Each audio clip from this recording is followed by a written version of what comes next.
ज़्यादातर इन्वेस्टर बहुत बड़ी गलती करते हैं। वो पूछते हैं कि कौन सा स्टॉक बाय करना चाहिए, वो पूछते हैं कि कौन सा फंड बेस्ट है इन्वेस्टमेंट के लिए, बट वो ये पूछना भूल जाते हैं कि मुझे इक्विटी में कितना इन्वेस्टमेंट करना चाहिए। और सच बात यह है कि अगर आपकी इक्विटी एलोकेशन गलत है तो आपका बेस्ट स्टॉक भी काम नहीं आता। तो आज इस वीडियो में हम बात करेंगे एक ऐसे डिसीजन के बारे में जो स्टॉक के रिटर्न से भी बहुत ज़्यादा इंपॉर्टेंट है, वो है इक्विटी एलोकेशन। तो मैं हूं आकाश मिश्रा और आप देख रहे हैं अपलिफ्ट विद आकाश।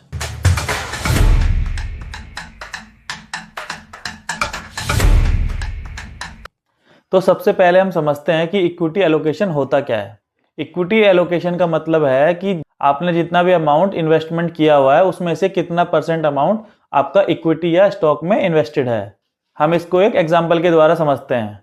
अगर आपने 10 लाख रुपए इन्वेस्टमेंट किया हुआ है और उसमें से 6 लाख रुपए स्टॉक्स में या इक्विटी में आपने इन्वेस्टेड किया है, तो आपका 60% पैसा इक्विटी में इन्वेस्टेड है, यानी आपका 60% पैसा इक्विटी एलोकेटेड है।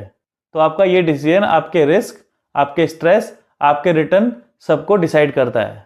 तो इसलिए ये सिर्फ नंबर नहीं है, ये एक स्ट्रैटेजी है अपना मनी इन्वेस्टमेंट करने के लिए। इसलिए इक्विटी एलोकेशन बहुत ज़्यादा इंपॉर्टेंट है।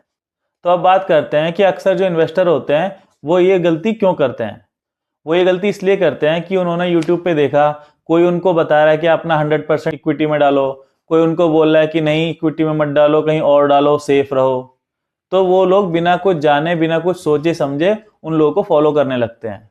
तो इक्विटी एलोकेशन जो मार्केट में ट्रेंड चल रहा है, मार्केट में लोग कितना परसेंट इन्वेस्ट कर रहे हैं, उस पर डिपेंड नहीं करता। वो डिपेंड करता है आपकी लाइफ पे। वो डिपेंड करता है आपकी कितनी एज है, आपकी कितनी इनकम है, आपके पास कितनी इनकम की स्टेबिलिटी है, और ये सब मैटर करता है इक्विटी एलोकेशन के लिए। तो अब बात करते हैं कि आपकी एज के हिसाब से आपका कितना पैसा इन्वेस्टेड होना चाहिए इक्विटी में। तो इसका एक सिंपल सा फॉर्मूला है जिसमें equity percentage equals to 100 minus आपकी एज। तो इसको एक एग्जांपल समझते हैं।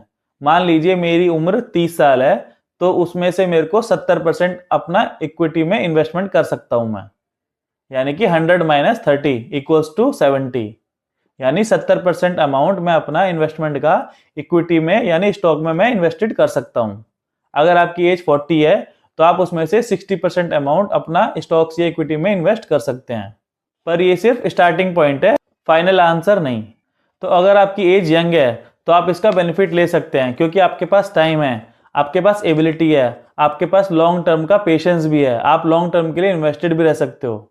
इसलिए यंग इन्वेस्टर ज़्यादा इक्विटी अफोर्ड कर सकता है इस फॉर्मूले से भी ज़्यादा, अगर आपके पास डिसिप्लिन हो, आपके पास पेशेंस हो, आपके पास नॉलेज हो।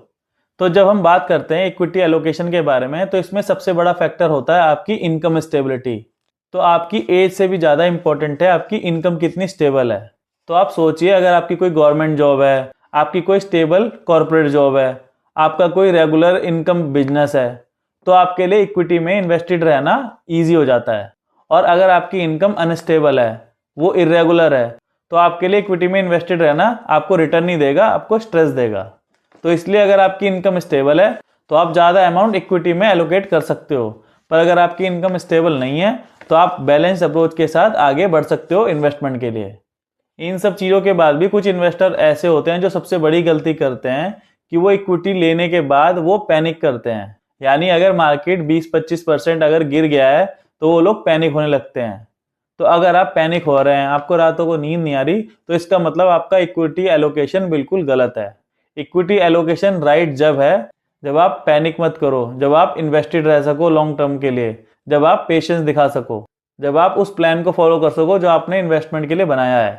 इक्विटी एलोकेशन का गोल आपको मैक्सिमम रिटर्न देना नहीं होता, उसका गोल होता है आपको मैक्सिमम डिसिप्लिन के साथ इन्वेस्टेड रखना। तो जो एलोकेशन आपको लॉन्ग टर्म के लिए इन्वेस्टेड रखे, वो एलोकेशन सबसे बेस्ट एलोकेशन होती है। स्टॉक्स चेंज हो सकते हैं, फंड चेंज हो सकते हैं, पर अगर एलोकेशन गलत हुई तो आपकी वेल्थ नहीं बन सकती। और इस चैनल का भी मेन गोल ये है कि आपको कंफ्यूजन से क्लैरिटी तक लेके जाना हर एक टॉपिक पर। तो अगर आपको ये वीडियो पसंद आई हो तो इस वीडियो को लाइक कीजिए, इस वीडियो को शेयर कीजिए और इस चैनल को सब्सक्राइब कीजिए। तो मिलते हैं नेक्स्ट वीडियो में, तब तक के लिए साथ में सीखेंगे, साथ में ग्रो करेंगे।